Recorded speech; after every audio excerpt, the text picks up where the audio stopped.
Ազգային բարերար ուժեղ Հայաստան դաշինքի առաջնորդ Սամվել Կարապետյանը այսօր հայտարարել է, որ իշխանության գալուց հետո զինծառայության ժամկետը դարձնելու են 1 տարի։ Ամսի 8-ից հետո մենք ունենալու ենք նոր Հայաստան, ամենաապահով երկիրը,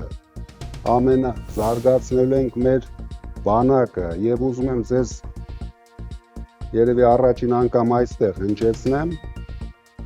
մենք ծրագիր ունենք զարգացնելով բանակը, վերազինելով բանակը նոր տեխնիկաներով, հասնենք նրան, որ մեր ժամկետային ծառայությունը հասցնենք 1 տարվա։ Ընդամենը 1 տարվա ընթացքում մենք հասնելու ենք դրան։ Եվ մեր ժողովուրդը կտեսնի դա։ Ես գիտեմ, որ սրանք տարածում են, որ մենք ավելացնելու ենք նորից 2 տարի, բայց մենք հակառակն ենք անելու։ Մենք 1 տարի ենք սարքելու ժամկետային։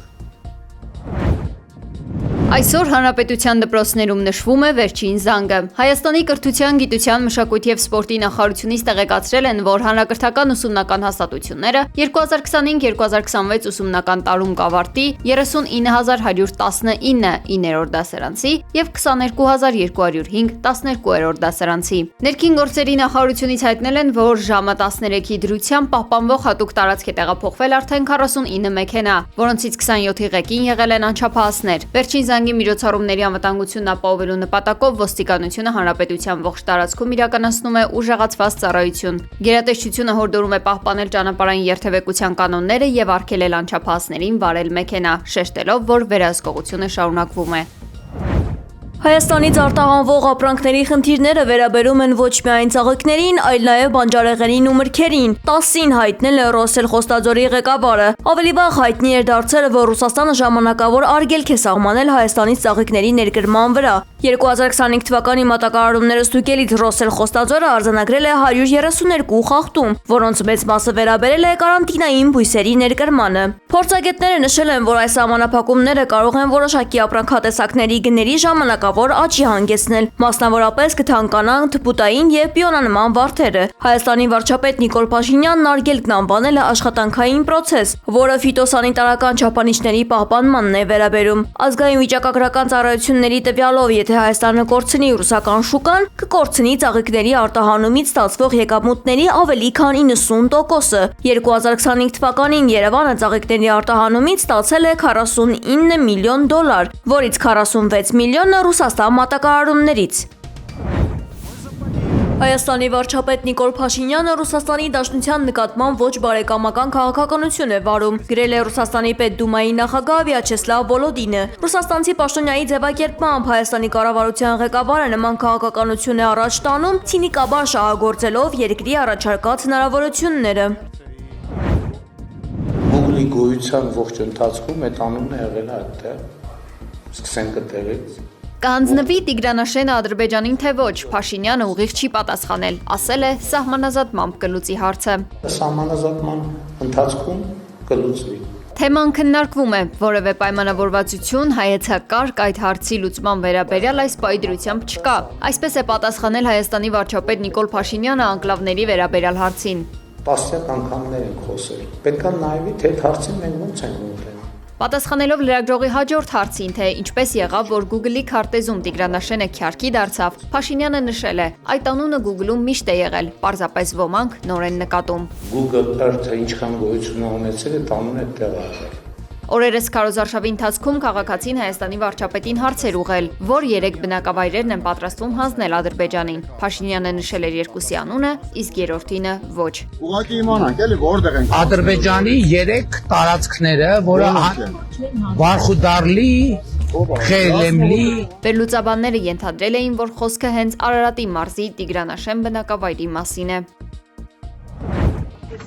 Մահացի մեքենան ավելի ուշ ասա։ Բնականաբար։ Անդրանիկ Թևանյանի գործով խուզարկությունները տեղափոխվել են նրա բնակարան։ Սկզբում բնակարան են մտել քննիչը, ծառայողները եւ падգամավորը առանց փաստաբանի։ Այսինքն դուրը բացել է, ափերը բացել։ Կարճ ժամանակ անց բնակարան է մտել նաև փաստաբան Զարուհի Փոստանջյանը։ Ըստ Թևանյանի գրասենյակում ոչինչ չի հայտնաբերվել, առգրավվել է միայն հեռախոս եւ համակարգիչներ։ Պատգամավորի նկատմամբ քրեական հետապնդում հարուցելու համաձայնություն ստանալու վերաբերյալ դատախազը միջնորդություն է ներկայացրել։ Կենտրոնական ընտրական հանձնաժողովն էլ հաստատել է, ստացել է միջնորդությունը ժամը 5-ին փակ նիստով կքննարկվի, որից հետո որոշումը կհրապարակվի։ Նախորդին քննչական կոմիտեն Թևանյանին մեղադրել է պետական դավաճանության եւ լրտեսության համար։ Խուզարկություններ են նաև ազգային ժողովի падգամավոր Մարտուն Գրիգորյանի տանը։ Լուրը հաստատել է падգամավորը։ 24 News-ի մեր գործընկերների հետ զրույցում նա հայտնել է, որ իրավապահները փնտրում են համակարգիչներ, էլեկտրոնային գրիչներ, որոնք ըստ խուզարկողների կարող են վերաբերել նախընտրական բարեգործական արգելքը խախտելուն։ Գրիգորյանը նաև ասել է, որ տեղյակ չէ, թե արդյոք իր թիմակիցների շրջանում կան ձերբակալվածներ, բայց խուզարկությունները մի քանի տեղ են ընթանում։ Հակակոռուպցիոն կոմիտեից հայտնել են, որ խուզարկությունը տեղի է ունենում քրեական վարույթի շրջանակում, թե ինչ գործի մասին է խոսքը կառույցն առայժմ չի հայտնում։ Մարտուն Գրիգորյանն այս տարվա խորհրդարանական ընտրություններին ընդգրկված է Բարգավաճ Հայաստան կուսակցության ցուցակում։ Այս բան դեպքի վայրում զնուցում են կատարում Հայաստանի։ Մայիսի 22-ին ողբերգական դեպք է տեղի ունեցել Սևանում։ Կեսգիշերին ոստիկանությունը ահազանգ է ստացվել, որ Mercedes Մակնիշի մեքենայում դիկ է։ Ինչպես դեպքի վայրից հայտնել է ֆոտոլրագրող Գագիկ Շամշյանը, հղի կնոջ եւ ամուսնու վիճաբանության ընթացքում կինը իրեն դուրս է նետել մեքենայից ու մահացել։ Կատարվածը իրականում ինքնասպանություն է, թե սպանություն կպարզվի նախաքննության ընթացքում։ Դեպքի վայրում իրավապահները հայտնել են, որ վերանշյալ ամուսինը նախկինում իրավապահների հետ առնչվել է ընտանեկան բռնության հատկանիշներով։ Ничего не известно, мы такой информацией не располагаем. Կրեմլը հերքել է Ուկրաինայում պատերազմի ավարտի համար որևէ վերջնաժամկետ սահմանելու մասին լուրերը։ Նախագահն ասել է, որ Ռուսաստանը բաց է մնում շփումների համար։ Հայտարարել է Ռուսաստանի նախագահի մամուլի քարտուղար Դիմիտրի Պեսկովը։ Նա նշել է, որ երակոմ ձևաչափով որոշակի աշխատանք արդեն արվել է եւ որ իրենք կողջունեն Ամերիկայի Միացյալ Նահանգների միջնորդական ջանքերի շարունակությունը։ Ավելի վաղ հրապարակվել էր, որ Վլադիմիր Պուտինը ցանկանում է մինչև տարեվերջ ավարտել պատերազմը Ուկրաինայում Ռուսաստանի համար հաղթական պայմաններով։ Ստորաբելսկում 4 նշանառու ԱԹՍ-ի հարվածի հետևանքով փլուզվել է քոլեջի 5 հարկանի հարակացարանի շենքը։ Ռուսական աղբյուրների փոխանցմամբ հարձակման պահին եղել է 86 դեռահաս։ Ուկրաինական այս հարձակման հետևանքով զոհվել է 4 մարդ, մոտ 40-ը տուժել։ Սա հերթական հրեշավոր հանցագործությունն է։ Կրեմլում այսպես է մեկնաբանել Ուկրաինայի հարվածը։ Գլխավորը փլատակներում գտնվողներին փրկելն է, ասել է Ռուսաստանի նախագահի մամուլի քարտուղար Դիմիտրի Պեսկովը։ Էլ Արաբիա հեռուստաալիքը հրապարակել է ԱՄՆ-ի եւ Իրանի միջև հնարավոր նոր համաձայնագրի կարևորագույն կետերը։ Ըստ դրա նախատեսվել է հրադադար բոլոր ճակատներում, ազատ նավարկության ապահովում Պարսից ծոցում, Հորմուզի նեղուցում եւ Օմանի ծոցում։ ԱՄՆ պատժամիջոցների աստիճանական վերացում իրանական կողմից համաձայնագրի դրույթներին հավատարիմ մնալու դիմաց, հարգանք ինքնիշխանության եւ տարածքային ամբողջականության նկատմամբ երկրների միջև տեղեկատվական պատերազմի ավարտ։ Այժմ սպասվում է, որ կողմերը նախագիծը պաշտոնապես հաստատեն։ Պակիստանի ներքին գործերի նախարարը հանդիպել է Իրանի արտգործնախարար Աբբաս Արաղչիի հետ։ Ըստ իրանական TASS-ի լրատվական գործակալության, կողմերը կրկին քննարկել են ԱՄՆ-ի հետ հակամարտության կարգավորմանն ուղղված առաջարկների փաթեթը։ Ավելի վաղ ԱՄՆ պետքարտուղար Մարկո Ռուբիոն հույս էր հայտնել, որ Իրանի հետ պատերազմի դադարեցման հարցում շուտով առաջընթաց կգրանցվի, շեշտելով Իսլամաբադի կարևոր դերը որպես միջնորդ խաղաղության համաձայնագրի առաջ մղման գործում։ Ճապոնիայում այրվել է 1000-ամյա հավերժական կրակի տաճարը։ Սրբազան կրակը, որը պահվել է Ռեյկադո դահլիճում, վառ է մնացել ավելի քան 1200 տարի։ Այն նույնիսկ պահպանվել է Հիրոսիմայի վրա ամերիկյան միջուկային հարվածից հետո։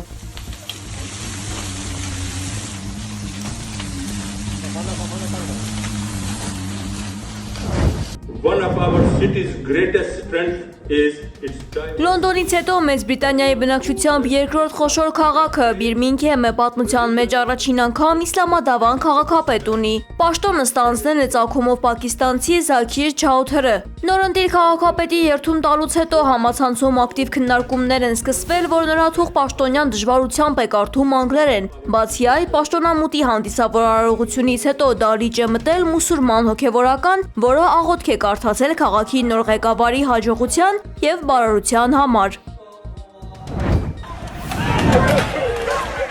Փարիզում Նիցցա ակումբի ֆուտբոլային երկրպագուները անկարգություններ են հրահրել, ինչի հետևանքով 6 մարդ տուժել է։ Ըստ Le Parisien թերթի, վիրավորներից մեկը գտնվում է ծանր վիճակում։ Բախումները տեղի են ունեցել Սեն Մարտեն ջրանցքի շրջանում Ֆրանսիայի գավաթի եզրափակիչ հանդիպման նախօրեին։